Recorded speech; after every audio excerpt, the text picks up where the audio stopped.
class, today we have a guest speaker, Rafaela Ainello, and you've done a lot of your career. How many years in human resources management? Oh, over 20.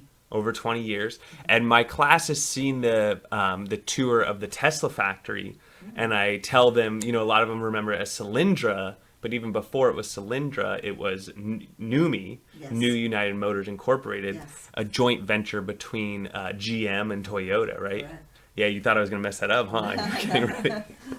And I know you've done this. You've talked to my class before, and you mentioned how those were that was the golden era. That it was such a great job. You got free tons of benefits. Yes. And you were one of many HR managers. Do you remember how many employees? 5,500 employees. So 5,500 people.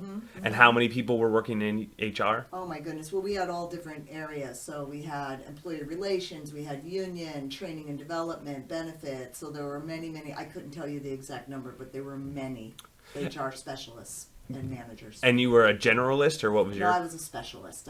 I specialized in training and development. Okay. So I was in charge of all of the lead management. So when somebody came on, they worked in the factory and then they were identified as possible lead. They took a bunch of classes to become,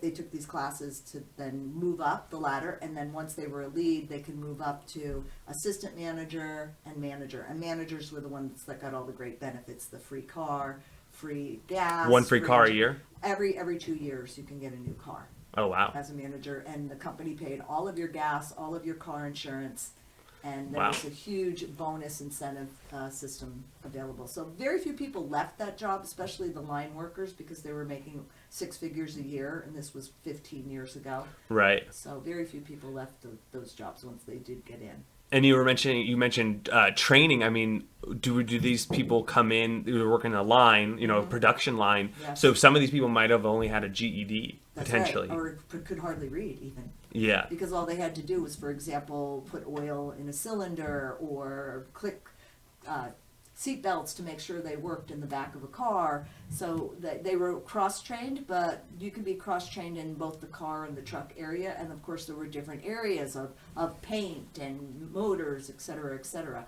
So it was good for people because you didn't have to have a lot of education. However, they did want people to solve problems. And they put people in problem-solving circles where you'd say, okay, we're not getting enough gas mileage. Is it because of the way the car door is shaped? Is it because the size of the rear view mirrors, et cetera, et cetera? But also like quality control as well, right? Because Absolutely. that seems like a really big problem. But also maybe it's just they have a better solution for how the trim or Oh, absolutely. how to do a certain thing on the factory floor. Yes, we were big on tack time. It's like how much time it took to do each particular job, and we would always be trying to shave that time off so that we could produce a car within 98 seconds. Wow. Yeah. That's a lot faster than Tesla's doing it. But Well, Uh, we had robots too. So, yeah, you yes. did. Yeah, I took the And- tour back when it was there. So anyway, it was very regimented. We followed the Japanese system. We actually had to learn Japanese even if we weren't Japanese because we Yeah, had that's the Six Sigma. but also the lean. Toyota lean, and then the Toyota way was a very specific type of education we had to all take. So, human resource specialist at NUMI, and then you've had many other HR Yes. jobs. So from there, I became a manager at my next job. So it was a But let's stepping just stone. really quick define human, resources. I mean, it's humans Right. and resources to them, but maybe you could give a quick overview of, what does HR do? What are they responsible for? So HR manages talent from cradle to grave. So how do we get them in the door? How do we get them to work for our company? Especially now in Silicon Valley, there's so many other companies. How do Right. we get them to work for my company? We have things like Glassdoor, where people are rating your company, saying things about you. Where are we recruiting? How are we recruiting? Then once we get you in the door and we hire you, what is our onboarding? In other words, what do we do to make you feel welcome, to make you feel at home, to make you feel like you're contributing right away?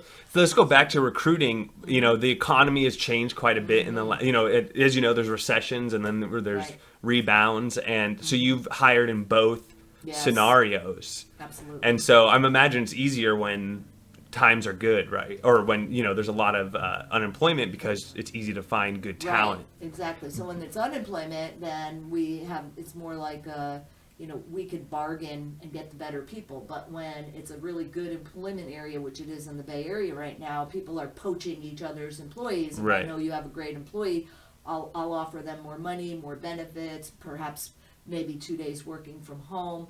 So I know the Silicon Valley companies are getting very creative and offering people, remember, it's not just salary. I always tell students this, very important, total comp, total compensation. So how many vacation days, how much sick leave do you get? What kind of bonus? Is there a 401k? Do they wash your laundry? Do they change your oil? Now that's a You know? little, But I mean, that's what Facebook. Yeah. Facebook does all of that. but that's So, again, many of these students are, yes. in community college. That's right.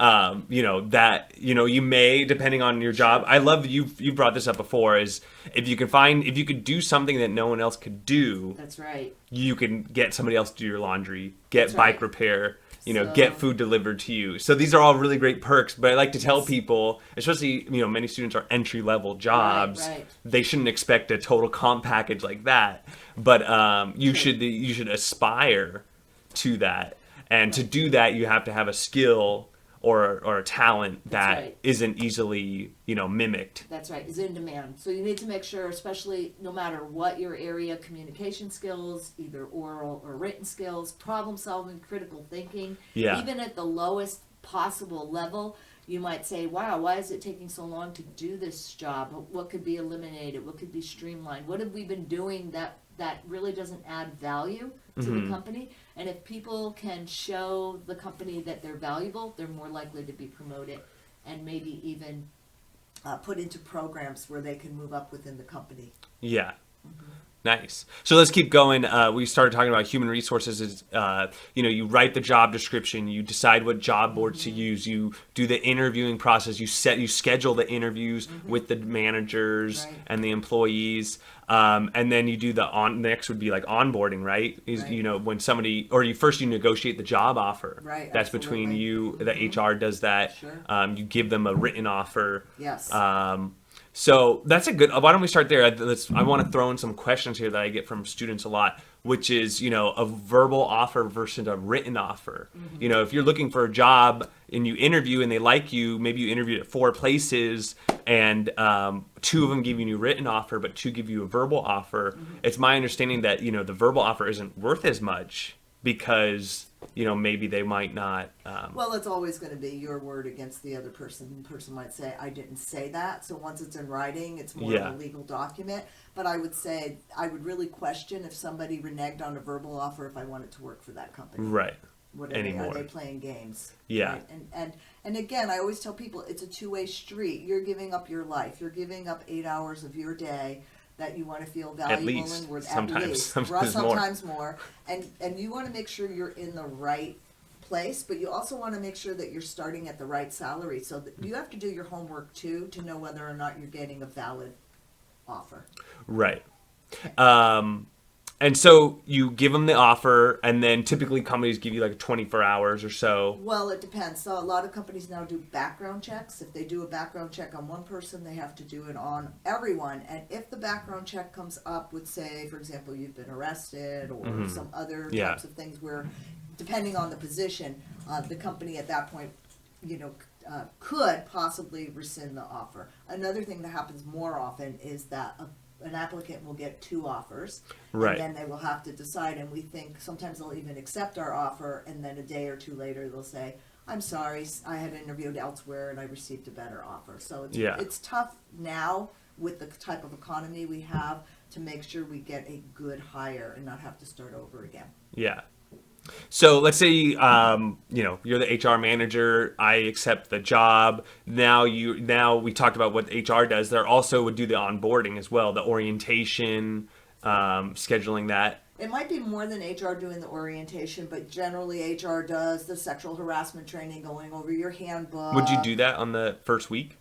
Well, it has to be done within the first 6 months. So Oh, okay. sometimes depending on if the company has an online version, they'll have you take if you're a manager, you have to do 2 hours of training every 2 years. If you're an employee, you have to do 1 hour of training. If you have every 2 50 or years. more employees. 5 or more. The law Yeah. has changed. It used to be 50, and now it is 5.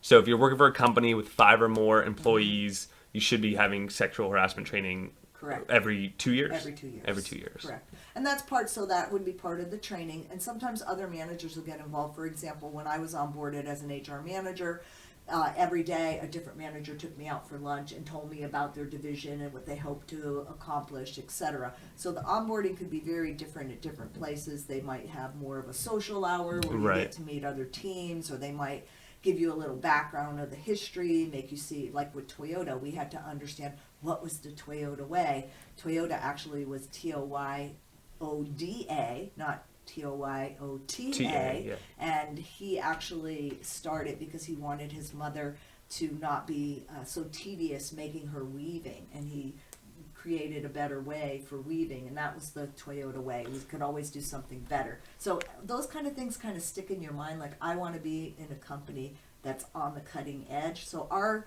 onboarding programs try to make it like a good landing, we call it. Make people Yeah. feel happy and go home and go, wow, I'm working for this great company. Right, yeah, it gets you Pumped up. motivated, yeah. Yes. And what I was going to say about the onboarding is also, if it's an entry-level job, it might just be a supervisor shadowing you, Absolutely. and just, you just go right into it. And somebody's just watching you and giving you pointers as you go. Yeah, showing you the computer system, showing you just how to contact people. But that's not really HR. That'd be the supervisor That's right. doing it. HR would be the ones, though, to get you set up on your health benefits. Right. If you were to call in sick, they are the ones that catalog that. Well, it depends. I mean, sometimes the supervisor do. So Okay. they'll just go over the company rules and policies and things you need to know. The so, handbook. Again, so you don't feel lost. Is it required for a company to have a company handbook? It's not really required. It's a good idea. Okay. It's a good idea because if I say, okay, you get 3 hours of, everybody gets 3 hours of sick leave in California. But if I were to tell you that in order to, you could be written up if you're late more than 3 times. If that's not in writing, and Right. other people are coming in late and they're not getting written up, then you could have some legal issues. So it's more to be fair to everyone So in the everybody company. understands the policy. So there's the federal laws and there's the state laws, and then there's company policy. I always like to say a funny one that in Euro Disney, they would require people to wear underwear to work. Now I don't know who was checking that, but Yeah. that was written Right. in their handbook. So Because type they're an of- American company, any and type in of, Europe, any kind of, maybe any they... kind of, yeah, any type of dress restrictions, holidays, etc. are in Yeah. the handbook. Yes. Okay. So we're just going over HR. They do the hiring, some onboarding. Mm-hmm. They do a lot, as we're starting to talk about, a lot of the legal as well. Absolutely. So hiring, firing, disciplinary, we do that, and also benefits are big today. So we'll be negotiating sometimes with brokers for your health benefits. So you're actually vision. meeting with Delta Dental or an HMO or... It could be, or we could have a broker that does all of that Yeah. for us. Depends on the size of the company. Right. Little companies, a lot of times they don't offer any benefits, and that's a big question I get from students.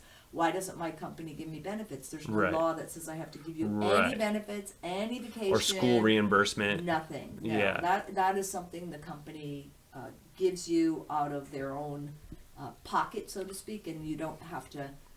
You're not legally required to do so. But what we are entitled to is maternity leave, right? Well, again, it depends. You are entitled to specific leaves. Yes. But a lot of them, the company doesn't have to pay you for too, depending on the size of the company. For example, there's a school. If you have a kid in school, you're allowed 8 hours of leave to go to the kid's school, but the company doesn't necessarily have to pay you for those hours. Right. They have to give you, or They have to give you- same with allow the you to maternity do so. leave, the state will give you disability leave. That state might pay you some Yeah, money. it depends on how much leave you need. And Yeah. what the doctor. And sometimes you have to work there for a whole year before it's Yeah, and it enacted. depends on the size of the company. So there's pregnancy disability leave. Then there's if the child gets sick. There's child and family medical So what is leave, required? They have to give you lunch break for every 4 hours you work. That's right. So that's under your wage and hour laws. Yeah. So now we're talking about federal laws of minimum wage. So minimum wage has to be the minimum wage for that county. You Right. should look it up because even like Milpitas and San Right. Francisco. So San are Francisco's different. $15 an hour. Right. You know, Milpitas is a little under that. And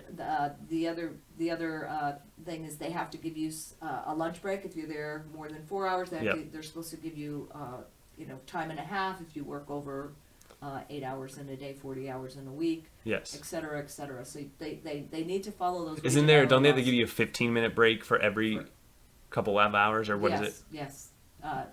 They're supposed to. Those are not the breaks that you have to clock out for. You should Yeah. clock out for your lunch an hour, and you can actually go up to, I believe, 5 hours if you're leaving after 5 hours.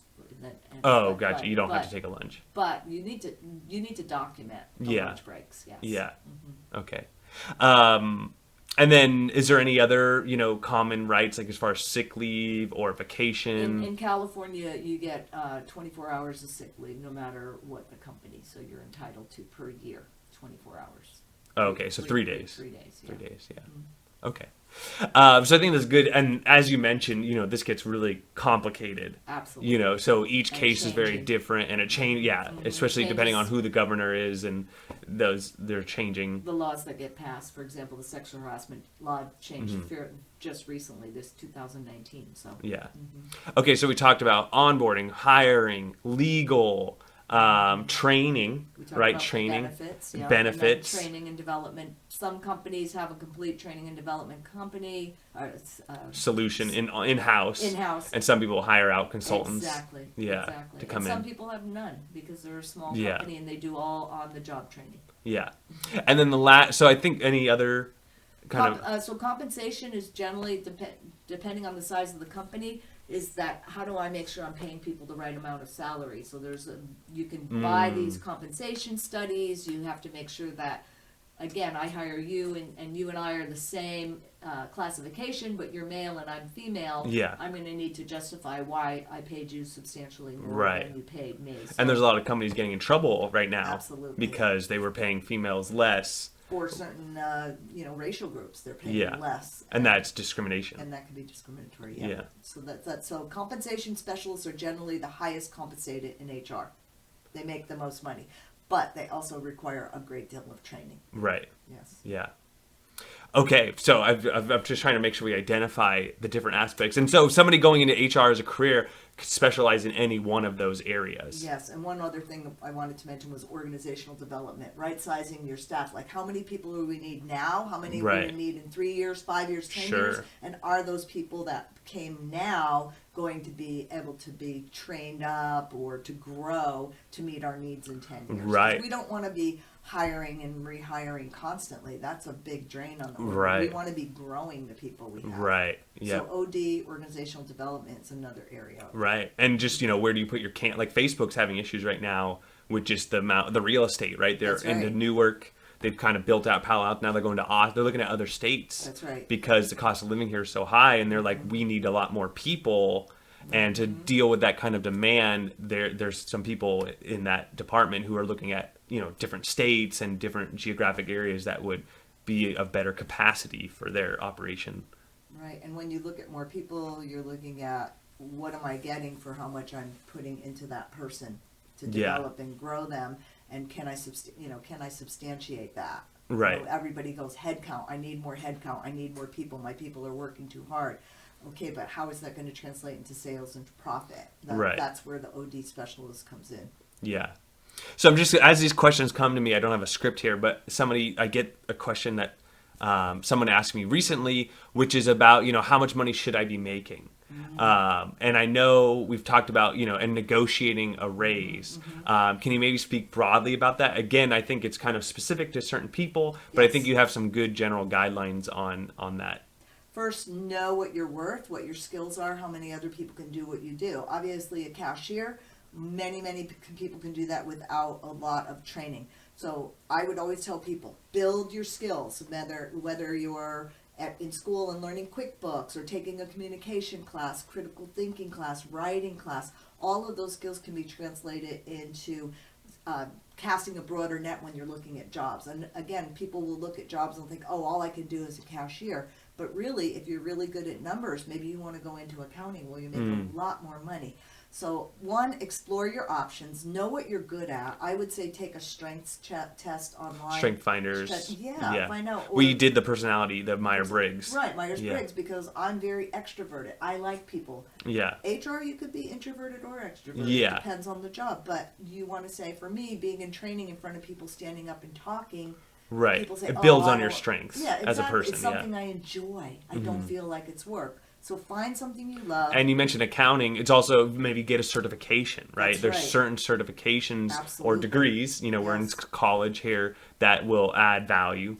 I would go to the ONET network online and look at the job prospects too. It will tell you in 10 years, or what's the job prospect for this year, 5 years, 10 years, what's the job growth, is the salary, what's the average salary. So it gives you a realistic idea Right. of where you're going. And then when you negotiate, I always tell this to people, you have to believe the number you give the person. Yeah, right. So I remember when I was at New United and they said, what salary would you like to have? And I said, well, I'm making this. And I said the salary. They go, okay, this. And they wrote it down and that was it.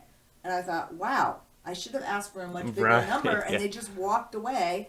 But then they came back with my offer and it said, oh, yeah, you have to wait 3 months to get on our insurance. And I said, oh, no, I'm sorry. I have 3 children. I cannot wait 3 months for insurance. They said, well, you have to pay your own. It's going to be $5,000.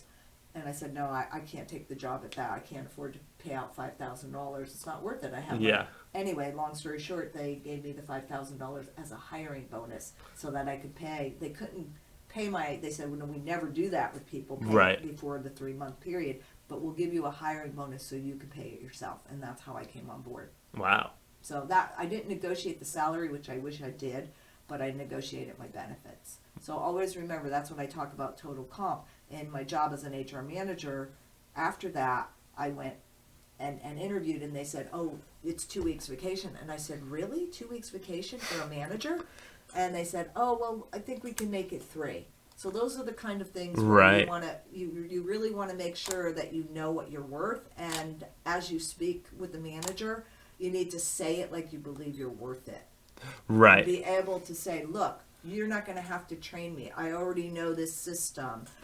You're not going to, I'm going to, you saw what I did in the interview. For example, when I interviewed as a manager, they had me write a business plan, and that's why they wound up hiring me. And I said, look, you saw how long it took me to write a business plan. You gave me 30 minutes to give you a draft. I was able to do that. How many other people could do that? What is that worth to you? Yeah, exactly. So those are the kinds of things where you come in with a tangible Yep. that they could see, that they want to.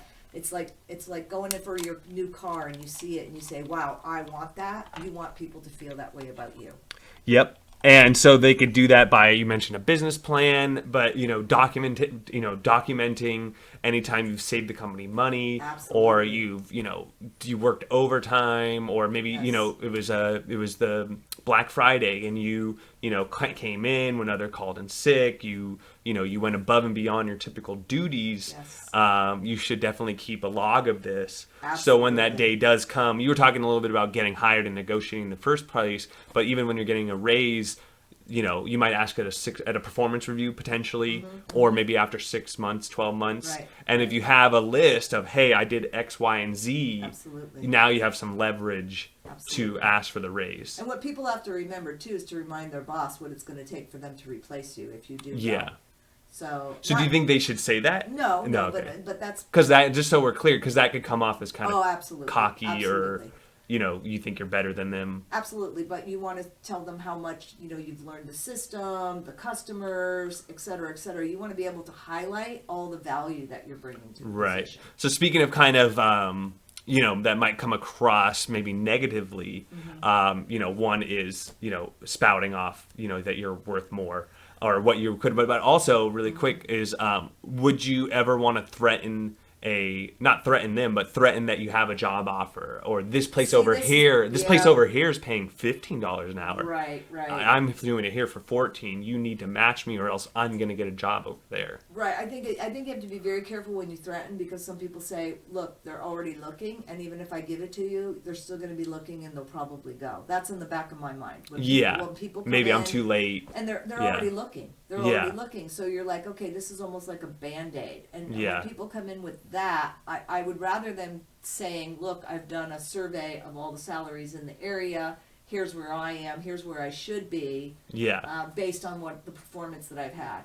Yeah. So I would rather have that than say, oh, well, if I don't get this raise, I'm going to go elsewhere because I know somebody else who wants me.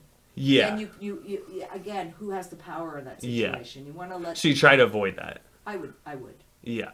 Because then the sometimes the manager's looking for a reason to let you go. Yeah. He's gonna go anyway. It'll be me to fire him instead of him to Right. leave. Yeah.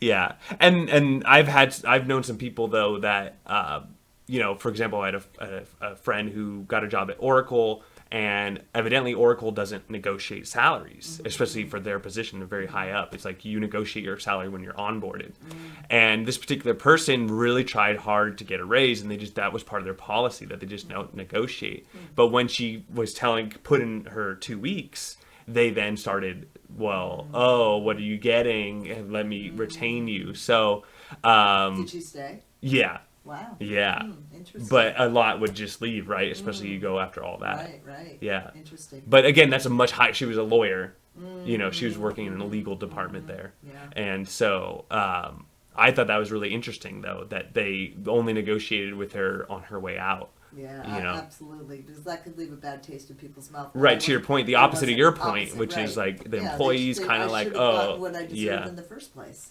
So that brings us to a main question I get a lot is HR on the side of the employee, or who are they the coach for? Who are they the cheerleader for? The employee or the CEO? And that's an interesting question. I think you'd get a different one from different HR managers. Yeah. Because I see myself Depends how much they're getting paid, right? Yeah. I mean, Well, the company is paying me, all right? Yeah. And they're paying That's me your to- paycheck. That's my paycheck. You don't bite the hand that feeds you. I'd feel that way. On the other hand, I want to make sure that my talent is kind of like being a mom, I like to say. You want to make sure your child is well cared for, Yeah. but you're still the mom. Yeah. So you're not going to give in to everything. So a lot of times HR, we have to hold the line. We have to have the policies and the rules, especially as a company gets larger. You want to make sure you're not having favoritism where you can have a lawsuit. So Right. I think a lot of times HR walks that fine line. And I'll give you a really quick example of one time where we had a high-level, very high-level vice president of sales who was harassing employees. And the president didn't want to fire him. They were buddies, number one. Vice president of sales, guy was bringing in a lot of money to the company, and they wanted to look the other way. And I had to really put my foot down. And I know my boss was very angry at me. Like, is there any way around this? And I said, no, we're sending the wrong message to the rest of the employees. And we wound up firing the gentleman, and after we found so much evidence of wrongdoing on this, I mean, not only harassing people, but just Yeah. Negligence. obviously Yeah. didn't have an ethical bone in his body. And my boss said to me, I'm really glad that we listened to you. I really didn't want to. I Yeah. thought you were on the wrong side, and Right. being on the employees. So these are this is a very kind of a dance between whose side are you on. And sometimes my boss would ask me to look the other way. For example, we had a division where we knew some of the people were not authorized to work in the United States. We knew that, but we couldn't get workers to Right. do that job. And my boss asked me to look the other way, and I said, look, my name's on these forms that we're sending into the IRS and to the government. I can't do that. Yeah. So those are the types of things you'll get when you're in HR. A lot of ethical decisions you'll be forced to make.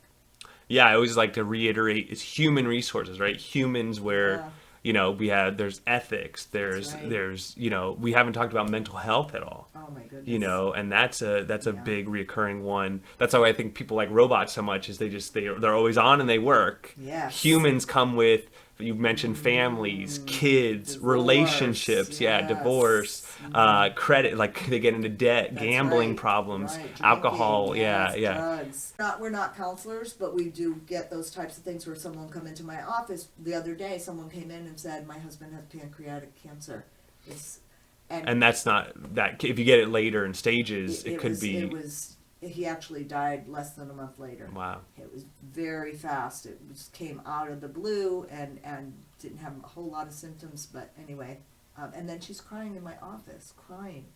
And I said, well, what can I do for you? And she said, I need a hug. And you're not supposed to hug in the workplace, but she asked me for a hug. And I gave her a hug and told her, here's the resources, take the time you need, take all the time you need to come back. And I feel that for me, she'll be very loyal to the company after that because she knew that we supported her, but we're not counselors. I can't tell her what to do or how to go or what, but here's the resources. I'm here for you. What can I do for you related to work? It's kind of a fine line. You can't get too involved in people's lives. Yeah.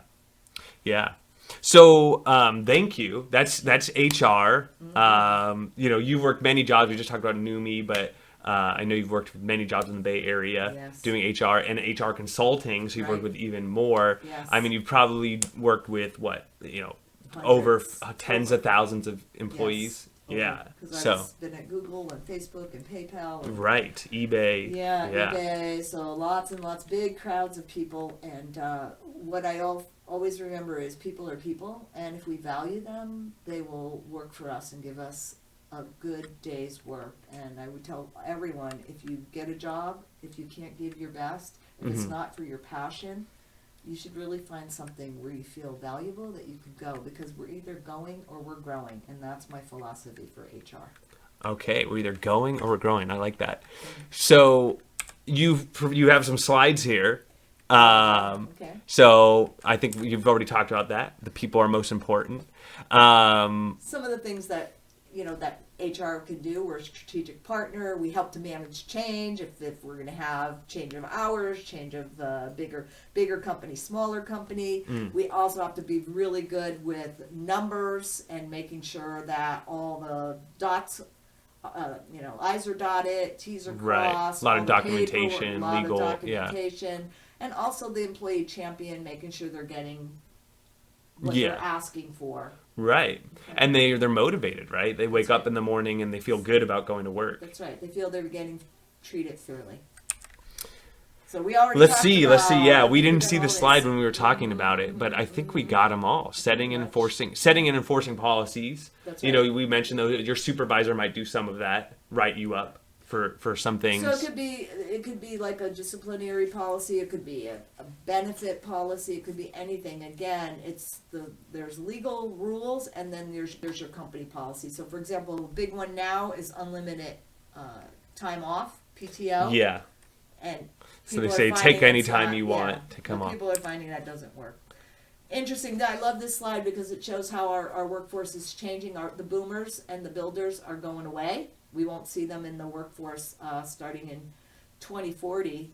Most of the boomers will be dead. But so we'll see. We don't know. There's a lot of anti-aging things going on. That's true. And so we'll see the different age groups coming in. But more and more we have to work with people of different backgrounds. So for example, boomers did not grow up with computers. Yeah. And there's a lot of issues where the younger people will say, "Oh, you don't have a smartphone." Yeah. It'll be interesting. Right. Or just, touch interface, right? And so some grew up without it and then some grew with it. Absolutely. Yeah. And then the other thing I always find that's interesting is like a millennial managing a boomer. Right, is when you actually have, maybe a millennial who's done with their MBA, gets a high job and gets in a position where they're dealing with boomers underneath them, and they're like, oh yeah, he's changing everything. Right. Yeah. Or everything is computerized now. What was wrong with the way we were doing it before? Right. Yeah. Mm-hmm. So there's gonna be a lot of that in the future. Especially with AI. I think AI is going to change everything. And I tell this to my students a lot, is that get ready to work longer. I believe that you're not going to retire at 65 in the future because of inflation, because of we're going to live longer, right? Hopefully. But what 20 years from now, most people have made the retirement plan living till about 80. But we see some people living to 90, 95, 100. True. And so it requires you to bank a lot more money early on. Especially if you live in the Bay Area. And if you look at the statistics, not many people have that kind of money in their retirement. It's actually a minority that are actually ready for. And that's why I tell the younger you are, the more important it is to start early. Start saving. Right. Start saving, Even if it's a tiny bit. Yeah, so if you do want to retire at 65, you need to start ASAP. ASAP. Yes. Don't wait. So these are just They're your- the age groups, and actually, we have more 2010. Yes. So, Not hopefully not in the not workforce yet, not yet. yet, Yeah. not Yeah. yet. Okay. So non-exempt versus exempt. So you see this when you go on Craigslist or Indeed. It'll tell you at the bottom whether this job is exempt or non-exempt.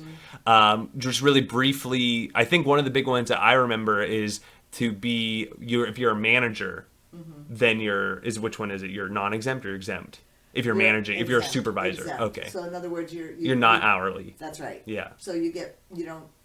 In other words, that in non-exempt, you get paid for every hour that you work. You clock in, you clock out. Right. Well, and maybe not. Maybe not, but you're supposed to be paid for every single hour. Or and every so on single holidays, minute. you get time and a half in those types of positions. Right, and then exempt is I'm salaried, I'm working at home, I'm coming in early, but I'm leaving early, I'm getting my job done. Yeah. Maybe I work 40 hours this week, maybe 50 hours this week, 30 hours next week, but as long as I get my job done, I shouldn't have an issue. I'm just Right. paid the salary.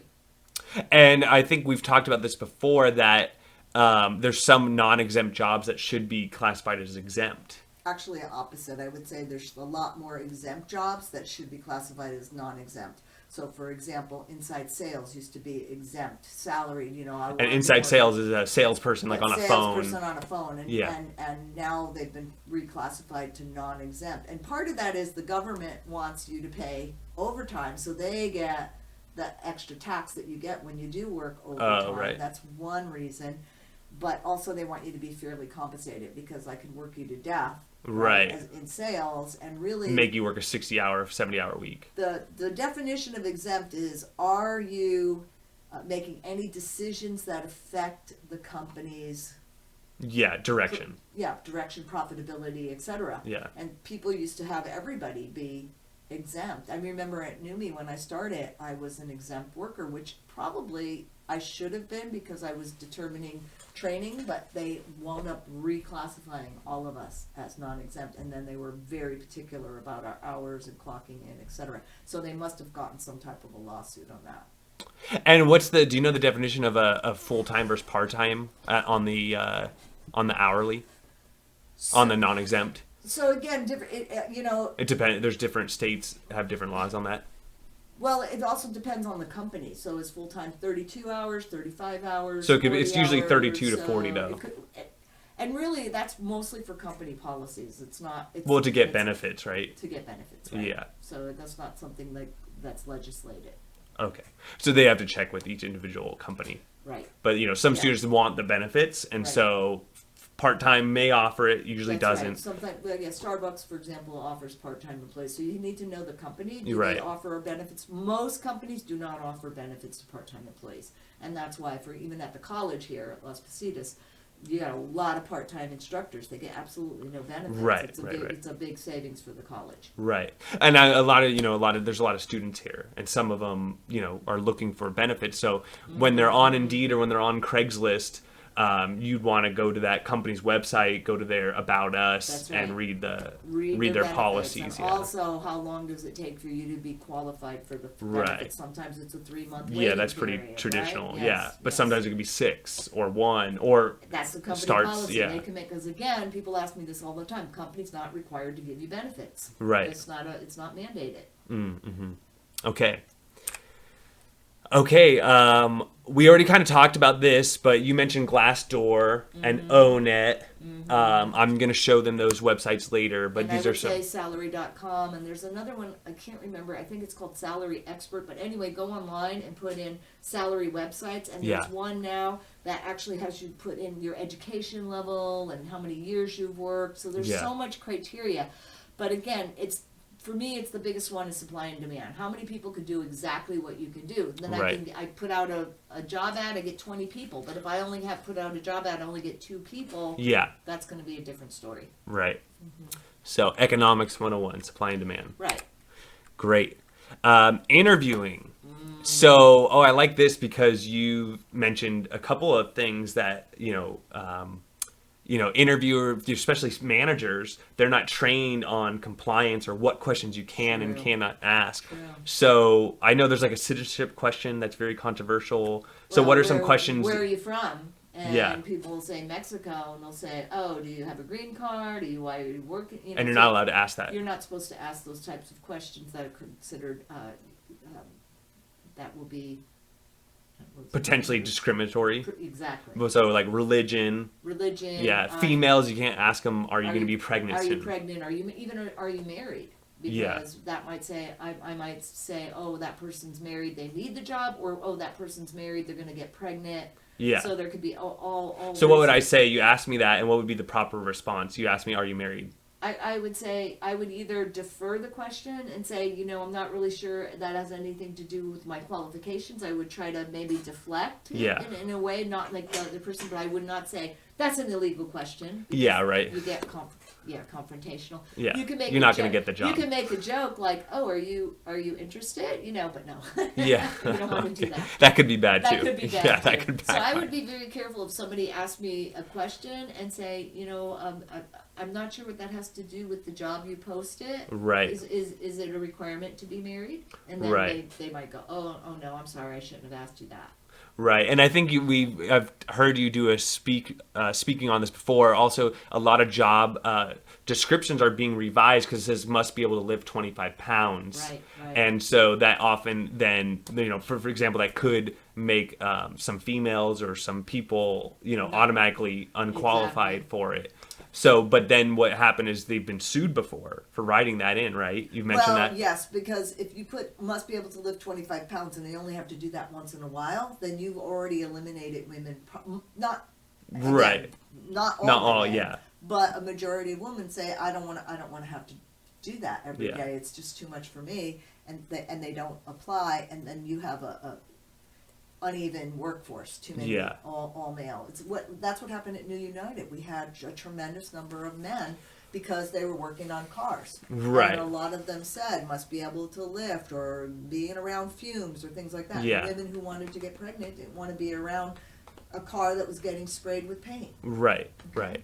But at the same time, the people writing the job description need to make sure that when It's they're writing accurate. it, this is accurate, Absolutely. and you will be doing these exact things. Absolutely. And one thing I want to mention too with disabilities, we had a lot of deaf workers at New United, and the company was large enough to do accommodations for them. So Right. instead of the music going on, the lights would go So this is all on. ADA, the Yes, Disabled yes. Disabilities Act, that you Yeah, have to be yeah. compliant. That's right. Well, and again, it depends on the size of the company and Yeah. how much they're willing to spend. But you have to have ramps. say we're willing to interview you. And, Right. And have a Have an discussion interpreter, about it. Yeah. Have a discsion about it. Yeah, but Before we also say people no. in wheelchairs, right? You have to have a ramp. You have to have railing. You have to have all those Yes. things, You have to have all that. accommodations That's for right. everyone. That's right. Yeah. Okay, so I think we got that one. But so, any other questions you've heard that people might think they can ask, but they Well, can't people sometimes, I tell students, during an interview? don't put your high school date or high school even on your resume. Because they can, people figure can't out, figure out how you're usually old- 18 years That's old right, when you graduate. Exactly. So if I graduated in year 2000, Right. I can just add 19. Well, we're here. It is 2019. We might be showing this video later, but Right. you'd be able to do 19 plus 18. That's right. So I tell them not to put anything that's going to give their age away. And also, when you're using your resume as your real estate before the interview, think about that. Am I using it as a sales tool, or am I Right. just using it as a laundry list to put down Right. everything I've ever done? Read the job ad. Make sure you hit the key elements that they want Right. for that job, and show the person interviewing how you fit their qualifications. So I see a lot of these resumes, they'll put, oh, I was a model. What does this have to do with the accounting job Yeah. you're applying for, Right. right? And Yeah. that may actually worry me, even if you put accounting experience, but half your resume is on modeling. This person really wants to be a model. They don't Right. really they're just trying to get a Yeah, job. exactly. So, Yeah, it needs to be relevant, experience. Yeah. Yeah. So, for example, I was in Boy Scouts. So when I graduated high school, I put that on there because it was kind of relevant. Like, showed, I did extracurricular activities. Right. But I threw that off my resume after my first job. Right. Because at that absolutely. point it was irrelevant. Yeah. But it may have been relevant Oh, if I had absolutely, no for the experience. Yes, absolutely. You could do, internships, volunteering, student Yes. clubs. And that's what people tell me, oh, I'm here from another country, I've never worked. You can still volunteer. Yeah. You can volunteer in class, be a teacher's assistant. Right. There's all kinds of things you can do Yeah. and beef up that resume. Do a leadership role in a That's club. right. Even take Yeah. like cities have ththese leadership programs that you can enroll in and Right. leadership training. Oh, here we go. You have some legal questions for us. Yeah. Are you a U.S. citizen? Yeah. So I get a lot of, so some of my students are like, how can you not ask that question? Because you might have to be a U.S. citizen in order to, but to qualify Yeah, is I they mean, could have a green card, that's- which doesn't make them a citizen, No, but they can still work. You can't even ask that. What you have to ask is, are you eligible to work in the United States? Okay. They can't You can ask that. Yeah, because You might can't ask have them whether you they're might a have citizen. A spouse visa. You could have whatever, and it's not our job. Yeah. To ask those kind of questions as Right. to how you got in the United States or what you're doing. We just want to know that you're legal to work. Yeah. That's what we should ask. And also the address question. A lot of times people go, "Oh, look at where they live." Right. Drug area. Discriminate you based on your discrimination. geographic. Exactly. Yeah. You can't just ask them if they have any disabilities. And we talked about that with ADA and everything. How much longer do you plan to work here before you retire? Yeah, a lot of people ask that. So when are you going to retire? Or Right. even they'll ask you, so what are your career plans? And somebody will say, I'm going to retire. Oh, are you going to retire soon? So you have to Yeah. be careful of not having follow-up Right. questions Or do as you well. plan on getting pregnant soon? Or do you have any children? And then again, religion. We didn't talk about religion, but you can discriminate based on age, race, disabilities, sex, you Right. name it. You can know. ask them, can you work weekends? Because some people do attend church services, but if your job requires you to work weekends, you may not be considered. Can you work weekends? Is there anything that's going to prevent you from working during the holiday shutdown, something like that? Okay, so here we go. True or false? So either pause the video or when we do each one, but it's okay to ask an applicant if English is his first language. True or false? Answer? Well, I would say Or I would say intent. false. I would say false in general, but if it depends on the person must speak English for the job. Right. But see, this is If you're an first language. ESL I wouldn't teacher- even say that is your first language because that's not relevant. As long as you can speak English. Are you fluent in English? And- You could ask that if you're an ESL And teacher. I'd or, actually be careful with that, even because I'm going to figure that out in the interview. Gotcha. So I'd be very careful because I don't want to go into discriminatory territory. So I would say that I would not ask that question. Whether or not it's okay, I might be debatable, but I would say no. Okay. Rest and lunch breaks can be combined so employees can leave work early. False. False. Yeah. No. Employees who misclassify employees as exempt may owe the employees unpaid overtime penalties for missed meals. So we already did that one. It's true. Absolutely. Because you talked about salespeople. That's right. And they're on the phones all day trying to make sales, trying to make a commission paycheck. Right. And the companies might be trying to overwork them for less That's right. pay. Right. And they shouldn't be. Right. And so if the company gets caught doing that, they would actually owe those salespeople Oh, and the the difference. too. And the Yes, government that's right. tax That's money, right, the exactly. payroll taxes. Right. And there Back may to even them. be a fine. Employees are always entitled to 3 warnings before termination. False. False. Right. Because it could be just one egregious act. Yeah. You hit somebody, you're gone. Right. Right. Yeah. It's not 3 strikes you're out. Nope. It is almost impossible to fire an employee who is in a protected class. So maybe we should define what a protected class would be, like a class that could be discriminated against. Yeah, and there's so many in California, race, religion, marital Mm-hmm. status, age, etc. I would say this is false. It's not impossible. It is territory that you want to be careful. If you've got an over 40 employee and now you're terminating them for something that under 40 employees have been doing, you can get yourself into trouble. Right. But it's not impossible. It is number 6. Every employee has the right to see and copy documents in his or her personal file. That is true. A lot Okay. of people don't realize that. But also realize that your company could keep multiple files. They normally keep one for the medical file. They'll keep one for your I-9 file. So usually if you have a savvy HR person, you ask to see your personnel file, and that's what you get. And oftentimes we get this when there's a legal issue involved. The attorney will want to see it. Right. And then the last one, if an employee breaks a company laptop, the company can recoup the loss by deducting it from the employee's last paycheck. That is false. So Yeah. generally, whatever equipment that you have or keys, you're asked to turn it back in. But if you break something that the company Gave you. gave you, Well, it unless- rented to you, but Yeah. lent to you. Yes, in general, it's illegal to deduct things out of employees' But they paychecks. cannot give you a replacement as well. That's true. They could say, just "You say, already- yeah, you already had you're one, not really now- showing good. Now you have to buy your own or something. Yeah, I don't know. yeah. They could. So it's not, yeah. So I just want to make that clear that they don't have to give you a replacement either. They To, don't have to and give- they don't yeah, have to give you one in the first They don't place. have to give you Yeah. anything. Yeah. Well, thank you again All for right. coming, and welcome.